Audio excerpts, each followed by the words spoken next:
Hasbi Asyidiki, kemudian ada Mahmud Yunus, dan yang terakhir adalah Hadratu Syekh Kiai Haji Hashim Asy'ari. Beliau disebut juga sebagai tokoh nasional ya, sebagai pahlawan nasional, karena saat itu sekembalinya beliau dari Makkah mengajar di Masjidil Haram, beliau juga turut berperan penting terhadap kemerdekaan Indonesia saat itu. Maka tidak heran jika Presiden Soekarno saat itu memberikan gelar beliau sebagai pahlawan nasional. Karena apa? Berkat fatwa jihadnya, beliau mengeluarkan fatwa jihad saat itu bahwasannya satu keharusan untuk membela tanah air dari penjajah. Saat itulah fatwa beliau didengar oleh masyarakat Indonesia pada umumnya yang saat itu sudah kebanyakan menganut agama Islam.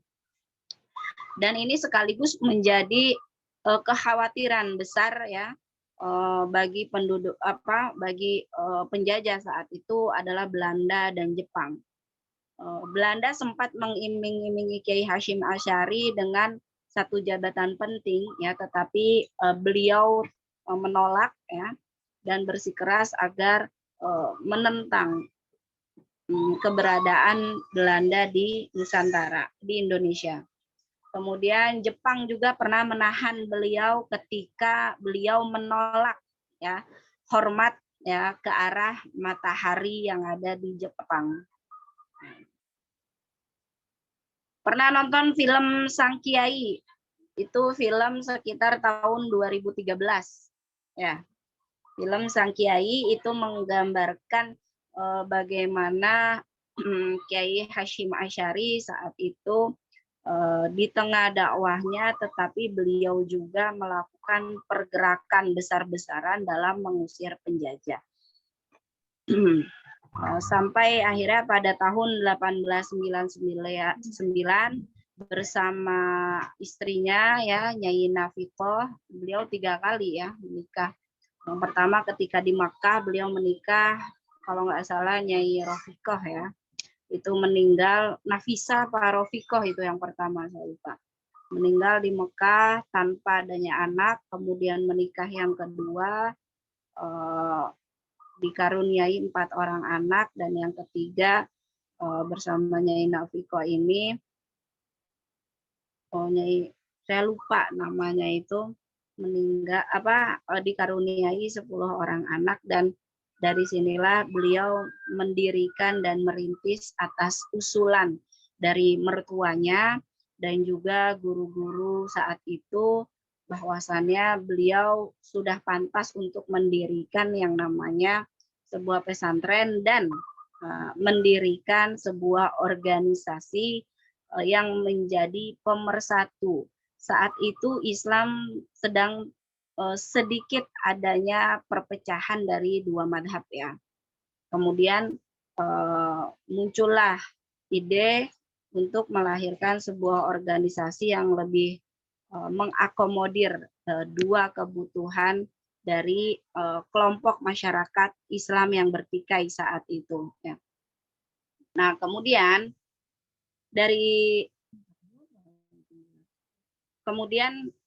Nahdlatul Ulama ini sebagai simbol kebangkitan ulama Indonesia saat itu yang dipelopori oleh Kiai Hashim Asy'ari, sekaligus menjadi start bagaimana kiprah ulama dan santri terhadap kemajuan bangsa Indonesia, bahkan berkembang sampai saat ini.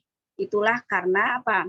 Ya, karena tadi buah pemikiran dari Kiai Hashim Asy'ari. Beliau dijuluki sebagai Hadratus Syekh ya, sebagai tuannya guru karena luar biasa sekali keilmuannya.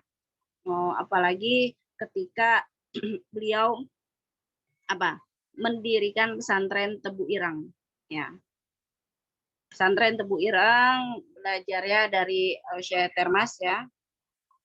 Kemudian dari situ lahirlah ulama-ulama yang juga memperjuangkan bagaimana pengajaran Islam meskipun di tengah konflik bangsa yang sudah merdeka, Belanda ingin kembali lagi menjajah. Jadi saat itu Kiai Hasyim Asy'ari makanya sedikit ya menulis buku itu tidak terlalu ini karena apa? Beliau juga harus membagi waktu, mengkoordinir santri ya melakukan pergerakan perjuangan kemerdekaan. Bayangin lagi ngajar tapi kepikiran juga untuk habis ini kita ada skema untuk mengumpulkan massa melawan penjajah luar biasa. Maka tidak heran beliau diberi gelar ya sebagai pahlawan nasional. Jariahnya mengalir. Jadi Kiai Ali Mustafa Yakub pun salah satu santri beliau ya yang juga menekuni di bidang hadis. Kemudian kita belajar hadis juga dari beliau banyak sekali sampai beliau mendirikan pesantren Darussunnah. Jadi saya belajar dengan Kiai Ali Mustafa. Kiai Ali Mustafa sanad-sanadnya sampai kepada beliau dan kalian belajar dengan saya. Insya Allah nyambung ya. Baik teman-teman, terima kasih untuk makalahnya hari ini. Banyak sekali ya pelajaran yang bisa kita ambil. Saya langsung kirimkan ya UTS-nya, silahkan disimak, silahkan dibaca. Di situ sudah ada keterangan yang saya berikan ya sambil mengerjakan. Kita tutup kuliah kita hari ini dengan membaca doa hamdalah dan juga doa kafaratul majlis. Subhanakallahumma alhamdulillahirabbil alamin. Subhanakallahumma wa bihamdika asyhadu alla ilaha illa anta astaghfiruka wa atubu ilaik. Syukran, wassalamualaikum warahmatullahi wabarakatuh. Waalaikumsalam warahmatullahi wabarakatuh. Terima kasih banyak Bu. Langsung disimak tugas UTS-nya ya. Baik Ibu.